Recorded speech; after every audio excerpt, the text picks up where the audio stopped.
use the formula. Okay, I guess we have to do number 1 first. The direct variation equation is y equals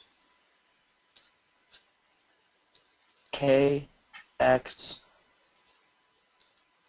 and then if x equals 4 and y equals 2,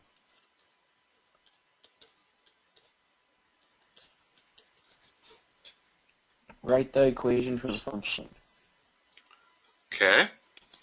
What we're talking about here is direct relationships and inverse relationships. When you say y is equal to k times x, that is a direct relationship. Okay. Alright. The trick is to solve for k. Then I will have the direct relationship for this specific model. How can I solve for k? You could you plug the 2 into that equation on the left? Okay, so what should I write?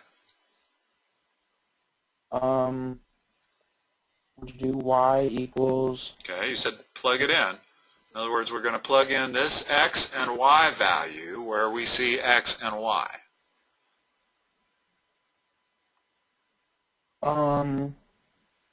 So which? Okay, then would you do y and then in parentheses 2? Just 2.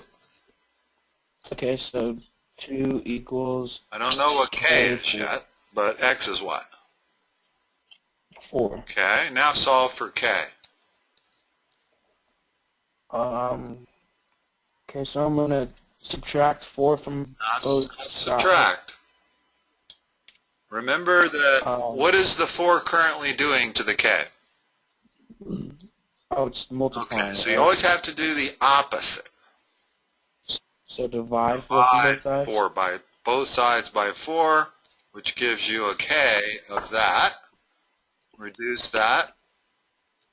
Simplify it. So there's k. So the equation that answers their question is y equals 1/2 x. There's our final answer. In other words, the final answer has the y and the x in it, but we've solved for k. And we're able to solve for k because they tell us that when x is equal to 4, y is equal to 2. Plug those in, k can only be one thing, and that's 1/2. Right. Okay? So now there's usually a part B here, and part B is that when x is 10, what is y? Or when x is whatever number they want to tell you. But if I said, if x is 10, what's y going to be? Would it be... Oh, 5? Uh-huh. And then I do have some other problems that go along with this. Go ahead. Use the formula from number 1 to solve the following problems. And then the first one is x equals 16. Okay. What's y equal to? It doesn't say. So you can figure it out. If x is equal to 16, using that formula, then what is y equal to? Oh, 8. Okay. So that's the answer to that. What's another? X equals -3. Okay. What's y equal to? -1.5. -3/2. No point in going decimal if we don't have to. That's the same as -3/2.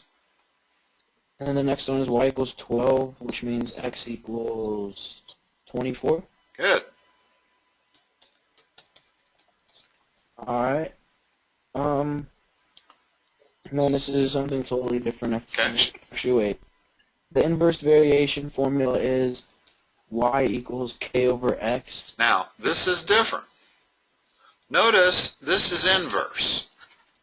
Notice that direct, y equals k times x.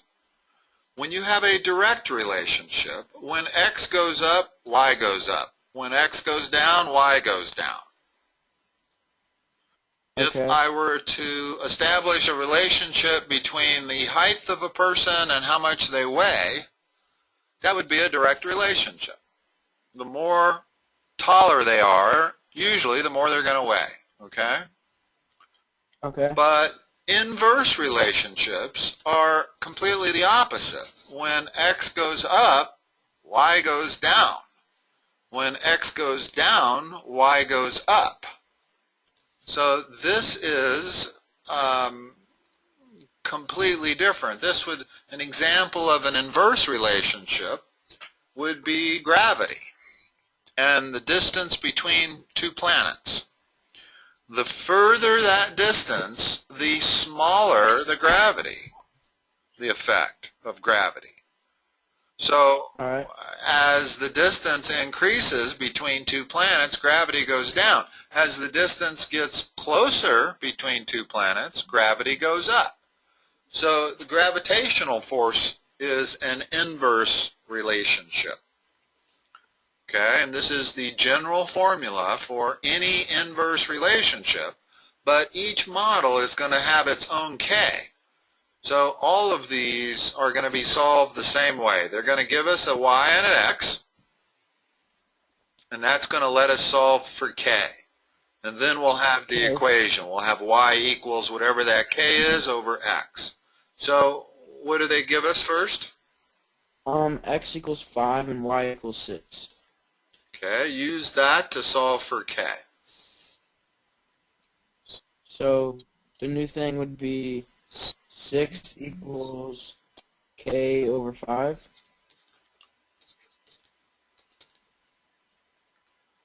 Okay. And then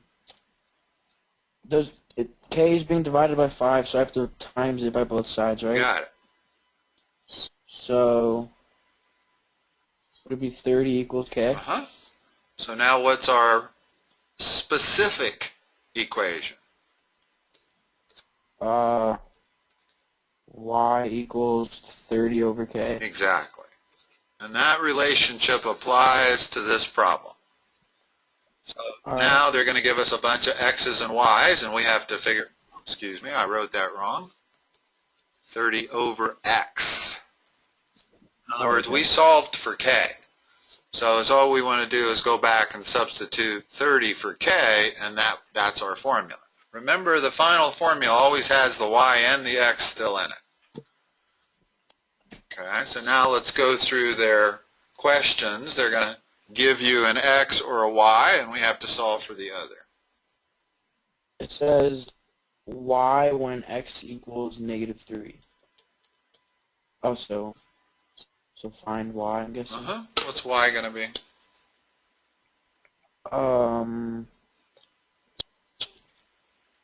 Is it just times 5? Hold on. We're not up here. We're down here. Here's our equation. In other words, this is all old hat by now. We merely use that to solve for K. Once we solve for K, our equation becomes y equals 30 over x. So if x is -3, what's y going to be?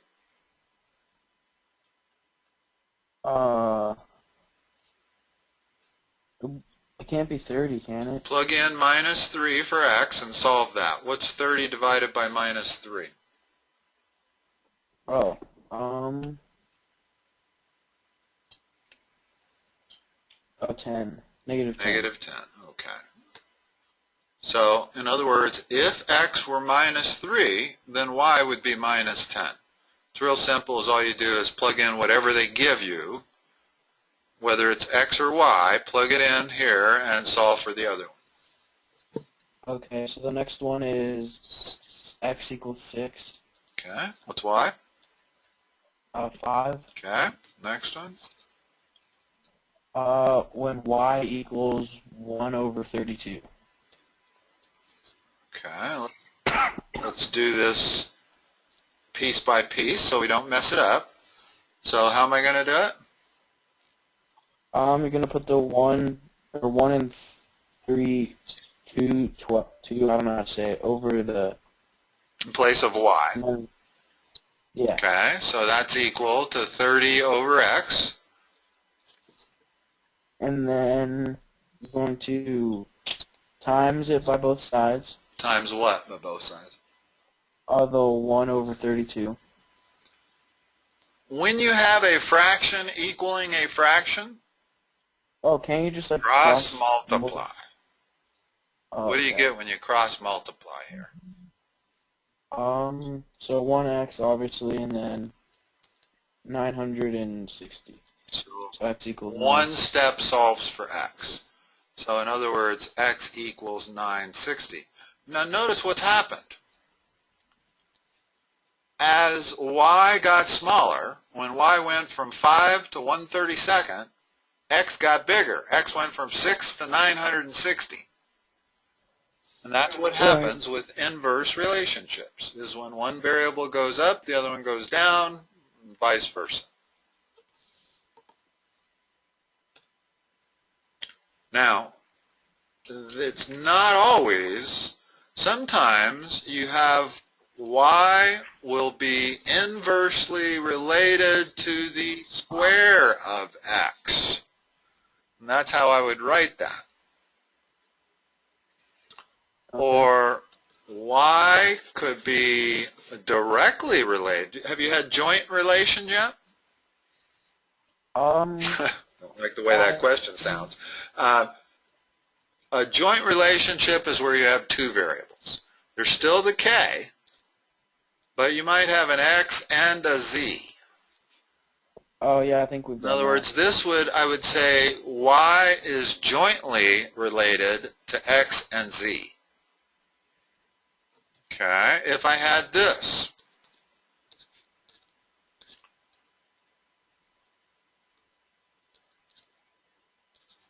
y is directly related to x, but inversely related to z. And that's what I would say if I had this. Okay, I don't want to make them up because I don't know if how far you're getting into this. So it's better if you give me the problems. Okay, so then the next one I have is x minus 7 over x squared minus 81. Now, what are we supposed to do with this? Oh, factor and simplify, but sorry, x minus 9. I was gonna correct it without you saying it, because otherwise there's no simplification to be done. Yeah. Factor the bottom. What's the bottom called? It's got a term. It's a name for it. It's the common denominator? Difference of perfect squares. Oh, okay. Difference of perfect squares. A squared minus b squared. Always factors one way. A minus b times a plus b. Okay? Notice that's a perfect square, that's a perfect square. Well, x squared minus 81, that's a perfect square, that's a perfect square. So we have the difference of perfect squares. With x squared minus 81, it's going to factor into x minus 9, the square root of 81, times x plus 9. Okay? And that's the way difference of squares always factors. Before we continue with that problem, let me give you a few and see if you got it. Factor this.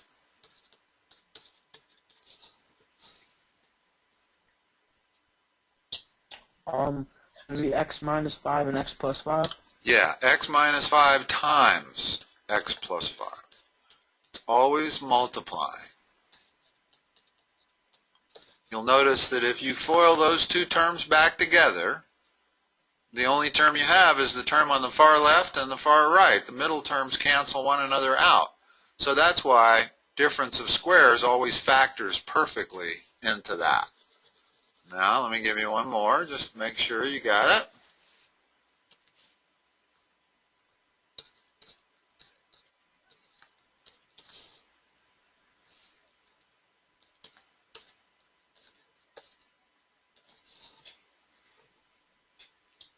Would it be x minus 4 and x plus 4? What's A? Remember, difference of perfect squares is always based on a squared minus b squared. So it'd be 2 then? 2x. To get A, you take the square root of that. To get B, you take the square root of that. So it's 2x A minus B times A plus B. Oh, okay. Okay. The two things you have to be careful about with this problem is realizing that 1 is a perfect square. Not everybody sees that. Okay? And the other thing is that 4x squared is a perfect square. If I make that 2x squared, I can't do it anymore. I can't factor that. Because this is not a perfect square. I need that to be a perfect square. I need both of these terms to be perfect squares. So something like, I'll give you one last one. How does that factor? Are both of those terms perfect squares? 49 is not. No, it is. 7 times 7. Oh. Then yeah, they are both. Okay, so what's my answer? Is it just 7x No. minus No. 10? Remember, these first two terms have to multiply together to give you that. Okay. So it's got to be 7 and 7. A is 7. Remember, A, when you're dealing with difference of perfect squares, A is the square root of the first term. B is the square root of the second term. What's the second term? 10? 10x. Or 10x. Notice that we've got, in order to get 100x squared, we've got to multiply 10x times 10x. That would give us 100x squared. So that's the way you handle difference of perfect squares, and try to get adept at seeing it. Most of the times when they give you a quadratic and there's only two terms like this, you're looking at difference of perfect squares. In other words, when they say factor this, how else are we going to factor it if it's not difference of perfect squares? We don't have a way of doing it. So the problems they're going to give you are all going to be perfect squares when they only give you two terms like that. Now, once we have factored it into x minus 9 times x plus 9, how can I simplify this expression? Could you divide it all by 3? Actually not. I mean, you could, but it doesn't do any good. What you can do is this x minus 9 can be, I can divide top and bottom by x minus 9, turning that into a 1 and a 1. So the final answer is 1 in the numerator, x plus 9 in the denominator. Okay?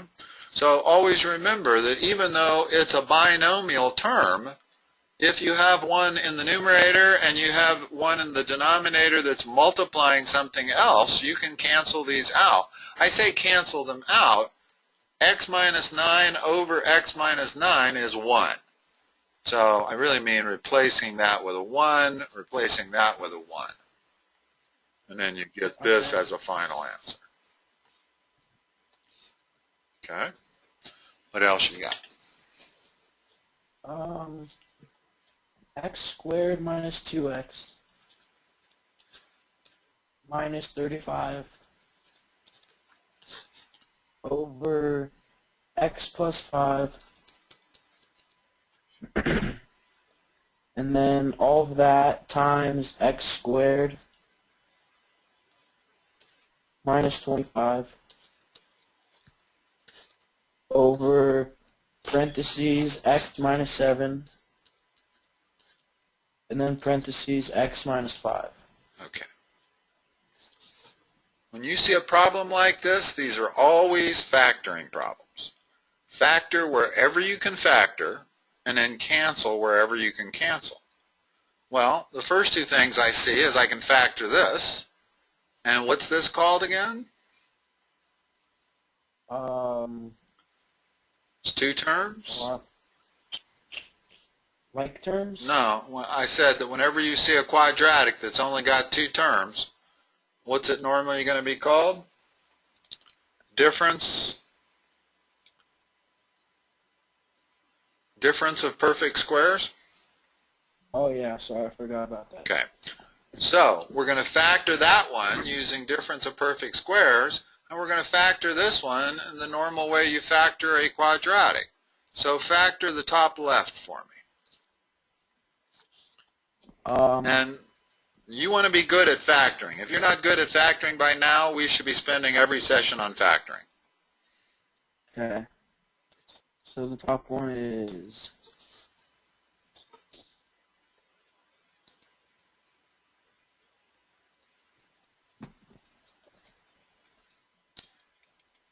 part of this might be my fault because I teach my own factoring method, and I've found that a lot of my students get taught this diamond method or California method, whatever they call it, and they get confused when I teach them my method. So you tell me, is there a method where you know how to do it for sure? well, I just, no, not really. Well, then the only choice we really have is for me to teach you my method. Okay. I think it's the simplest anyway. So, but my method, there's 3 distinct steps.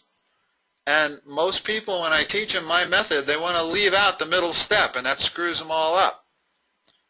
First step, you split apart the x squareds into x and x. What's the second step? To find the numbers? To find the signs.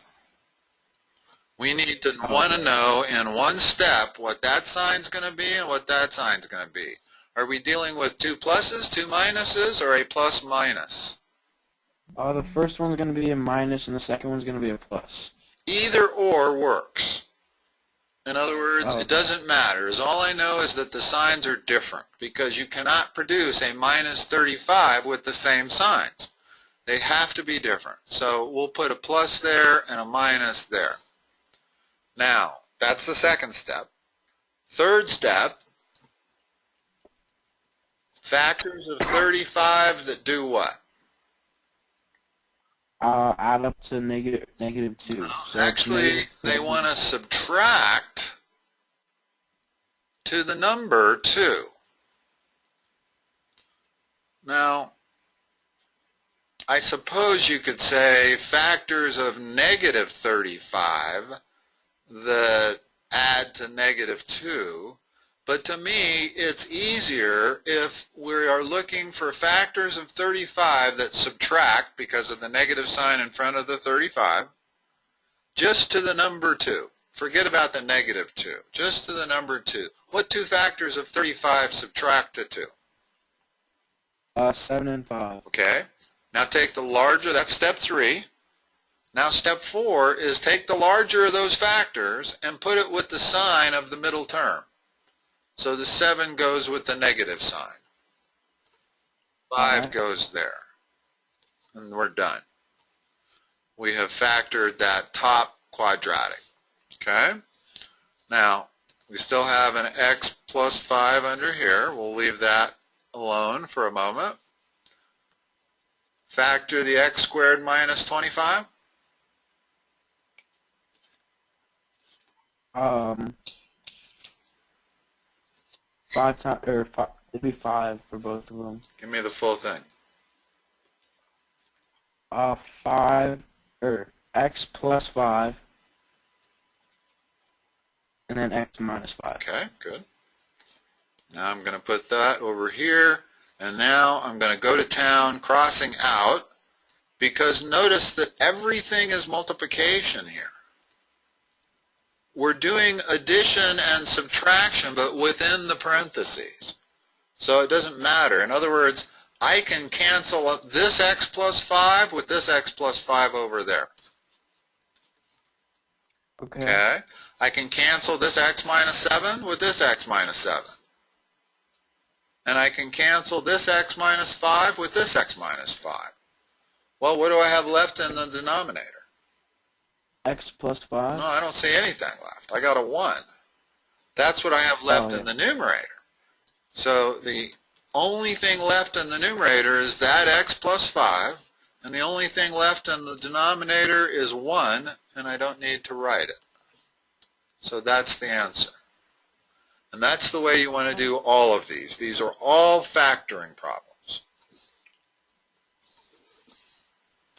Got another one? Actually, I don't think my mom told you, but is it okay if we just do a half hour today, because I have to go to work? Oh, sure. Yeah. No, that's fine. Yeah, I think she forgot to tell you, but... That's okay, no problem. So, that sounds good. I'll talk to you next time. Alright, sounds good. Thank you. Bye-bye.